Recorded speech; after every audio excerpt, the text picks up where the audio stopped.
Hi, welcome to this Blender video tutorial entitled Maneuvering Around in 3D Space. Blender provides a wealth of tools and keyboard shortcuts to assist modelers in maneuvering around in 3D space. If you are first learning 3D modeling in Blender, it's vitally important that you familiarize yourself with these mouse and keyboard actions so that you can clearly find and display what it is you are modeling. I've seen many students struggle with Blender, primarily because they never took the time to learn how to maneuver about in 3D space. I urge you to use and memorize these mouse and keyboard shortcuts. To demonstrate how to maneuver around in 3D space, I've added to my Blender scene a number of primitive objects: a cube, a torus, a cone, and a capped tube object. I also have the default camera and lamp objects. For now, I'll press the A key so that nothing in the scene is selected. The A key toggles between selecting everything or deselecting everything. To let you see things more clearly, I will also collapse the side panels of the 3D editor window. I'll then press the Control Up arrow to make the 3D editor window full screen. Notice that initially, my 3D viewport is in User Ortho, or User Orthographic View.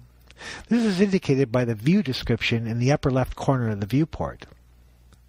Whenever the 3D viewport is not in one of the pre-packaged views, it is noted as a user view.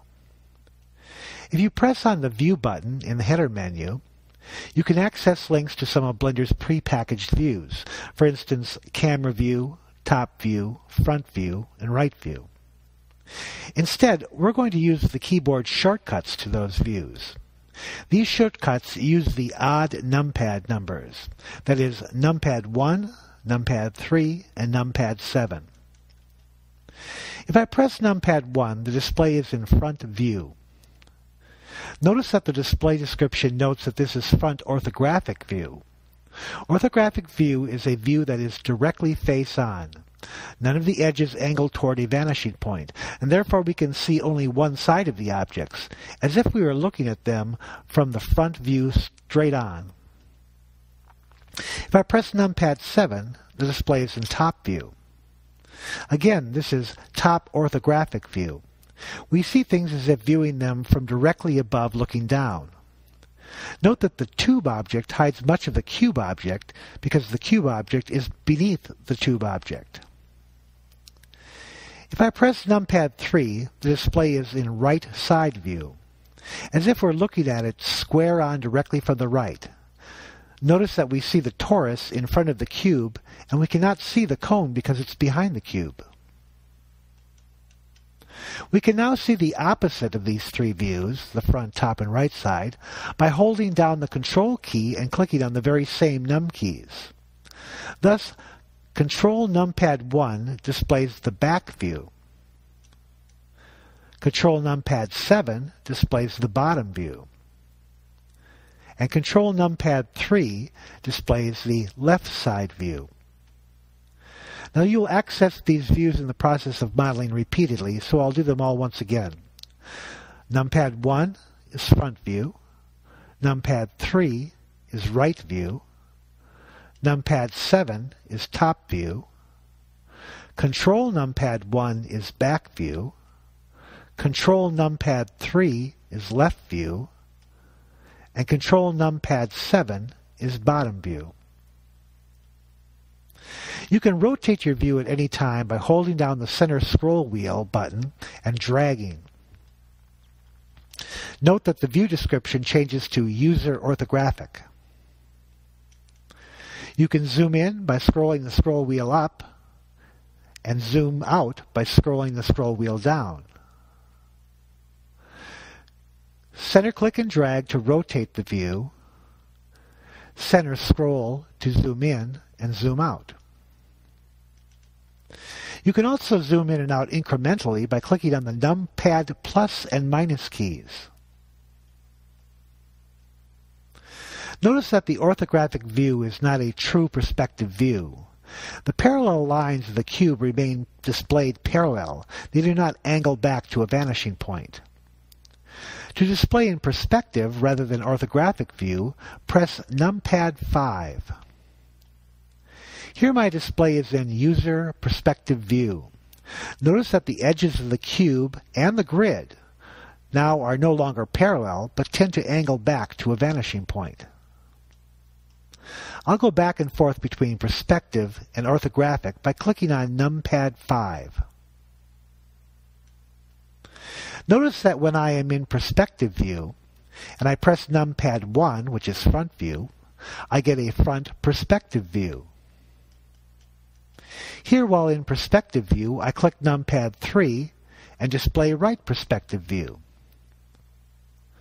Clicking on numpad 5 switches back to right orthographic view.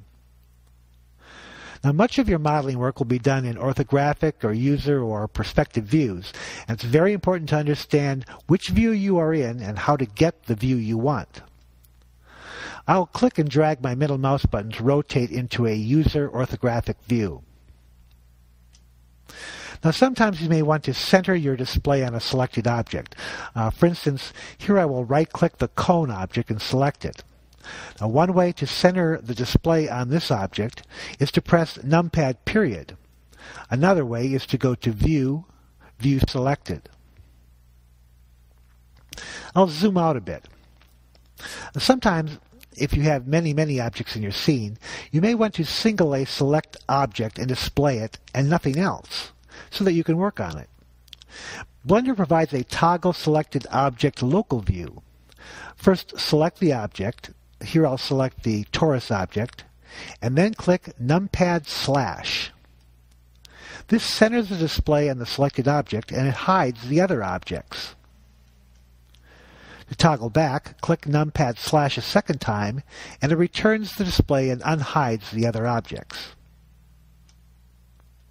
You can move your whole scene by holding down the Shift key and then hold down the middle mouse button or scroll wheel and drag the mouse. This allows you to move the whole scene display. I'm going to zoom in here on the tube object.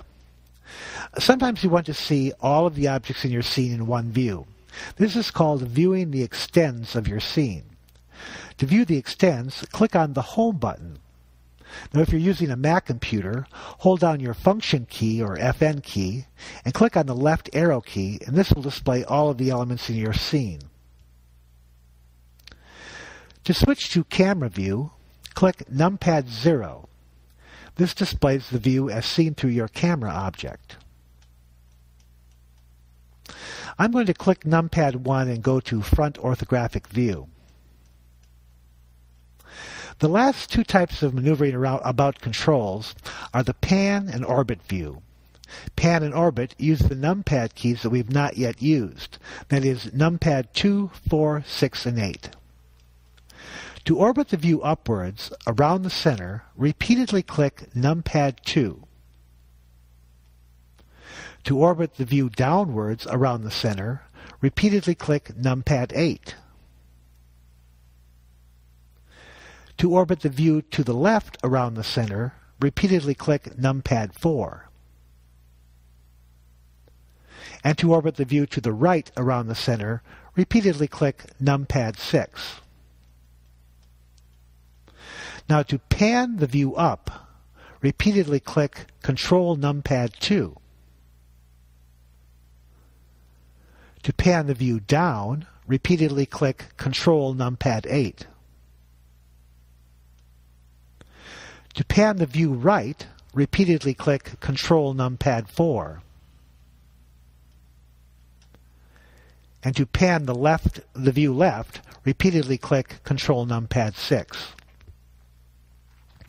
As you can see, it's very important to quickly become familiar with the navigational Blender keyboard shortcuts. I strongly urge you to download the Blender Hotkey Cheat Sheet, which is located on our course site, and keep a printed copy of it nearby when modeling in Blender. It'll help you learn the various common keyboard shortcuts, and it will greatly reduce your modeling time.